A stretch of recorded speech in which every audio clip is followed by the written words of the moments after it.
नमस्कार साथियों, स्वागत है आपका हमारे YouTube चैनल में। आप छत्तीसगढ़ की किस जगह से हमारे समाचार सुन रहे हैं, कृपया कमेंट बॉक्स में लिखकर हमें ज़रूर बताएं। साथ ही हमारे चैनल को सब्सक्राइब करना ना भूलें। रायपुर से प्रस्तुत हैं छत्तीसगढ़ के प्रादेशिक समाचारों के साथ मैं रजनी शुक्ला। पहले मुख्य समाचार। सुकमा जिले के सिलगेर में माओवादियों द्वारा किए गए आईईडी विस्फोट में 2 जवान शहीद। नीट यूजी परीक्षा में कथित पेपर लीक मामले में केंद्रीय अन्वेषण ब्यूरो ने एफआईआर दर्ज की। छत्तीसगढ़ माध्यमिक शिक्षा मंडल ने हायर सेकेंडरी मुख्य परीक्षा की पुनर्गणना और पुनर्मूल्यांकन के परिणाम जारी किए और छत्तीसगढ़ में 26 जून से वर्षा की गतिविधि बढ़ने की संभावना। अब समाचार विस्तार से।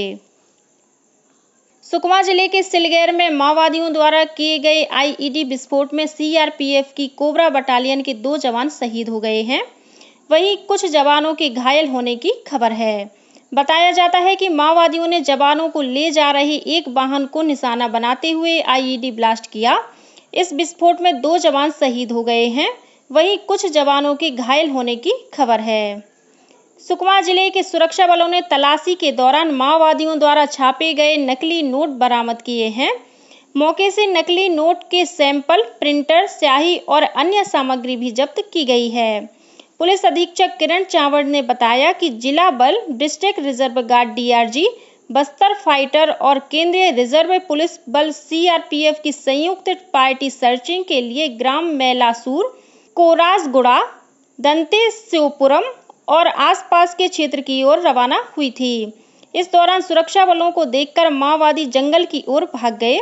सुरक्षा बलों ने घटनास्थल की सर्चिंग के दौरान अलग अलग जगहों पर माओवादियों द्वारा छिपाकर रखे गए नकली नोट बनाने के उपकरण सहित 50, 100, 200 और 500 के नकली नोट के सैंपल के अलावा भरमार बंदूक, वायरलेस सेट, मैगजीन, वर्दी और भारी मात्रा में विस्फोटक सामग्री बरामद की है।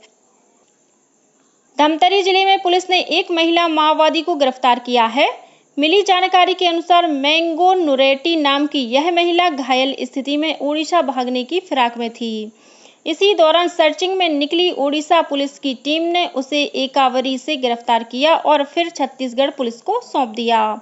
जिले के डीएसपी नक्सल ऑपरेशन आर.के. मिश्रा ने बताया कि पिछले दिनों डीआरजी की टीम और माओवादियों के बीच मुठभेड़ हुई थी। इस दौरान जब इस महिला नक्सली को गिरफ्तार किया गया तो उसके पैर में गोली लगी हुई थी। धमतरी पुलिस ने इसका लगभग 2 महीने तक रायपुर के मोकाहारा और फिर जिला अस्पताल धमतरी में इलाज करवाया था। बताया जाता है कि घायल महिला माओवादी मैंगो नुरेटी एकावरी मुठभेड़ की मास्टरमाइंड थी और कई माओवादी वारदातों में शामिल रही है।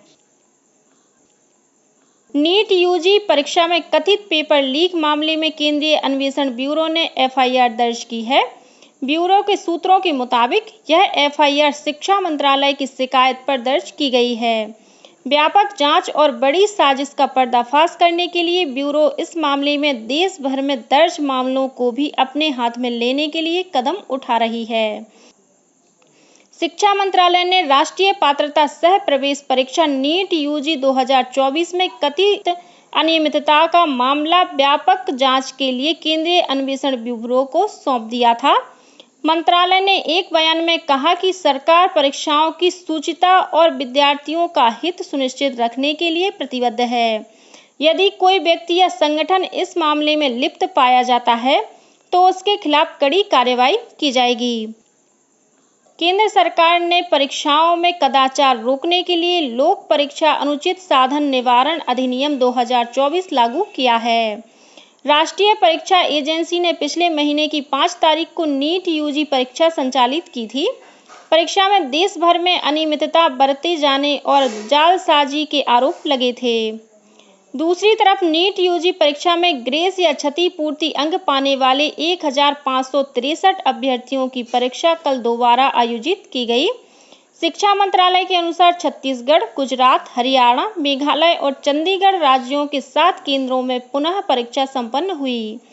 कुल 1563 अभ्यर्थियों में से 813 अभ्यर्थी इस पुनः परीक्षा में शामिल हुए, जबकि 750 विद्यार्थी इस परीक्षा में शामिल नहीं हुए। राष्ट्रीय परीक्षा एजेंसी के उच्च स्तरीय समिति की रिपोर्ट की समीक्षा के बाद सर्वोच्च न्यायालय की टिप्पणी पर एजेंसी द्वारा पुनः परीक्षा आयोजित की गई। मुख्यमंत्री विष्णुदेव साय से कल रायपुर स्थित निवास कार्यालय में केंद्रीय आवास और शहरी मामलों के राज्य मंत्री तोखन साहू ने सौजन्य मुलाकात की। इस दौरान मुख्यमंत्री ने केंद्रीय राज्य मंत्री के साथ छत्तीसगढ़ में आवास और शहरी विकास की योजनाओं को गति देने से संबंधित विषयों पर विस्तार से चर्चा की। मुख्यमंत्री ने तोखन साहू को केंद्रीय राज्य मंत्री बनने पर बधाई और शुभकामनाएं दी। इस अवसर पर विधायक पुरंदर मिश्रा सहित बिलासपुर, लोरमी, तखतपुर और मुंगेली क्षेत्र से आए नागरिक उपस्थित थे।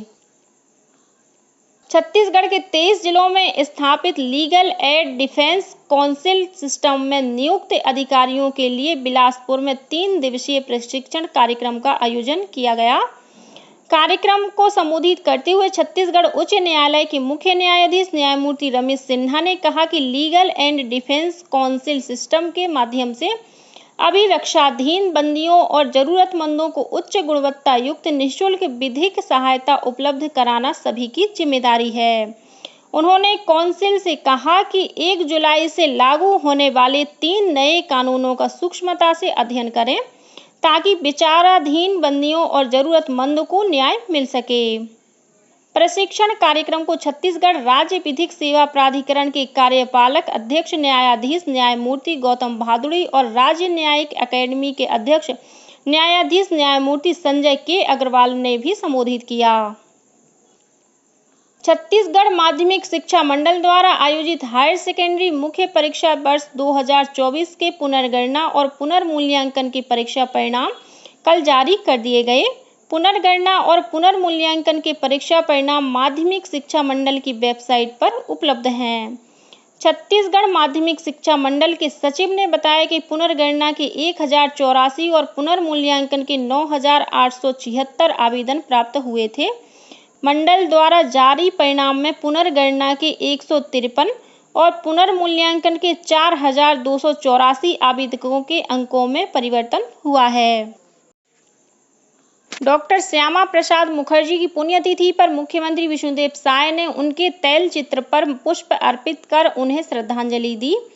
मुख्यमंत्री ने कहा कि देश की एकता को और अधिक मजबूत करने की दिशा में डॉक्टर श्यामा प्रसाद मुखर्जी का योगदान हमेशा याद किया जाएगा।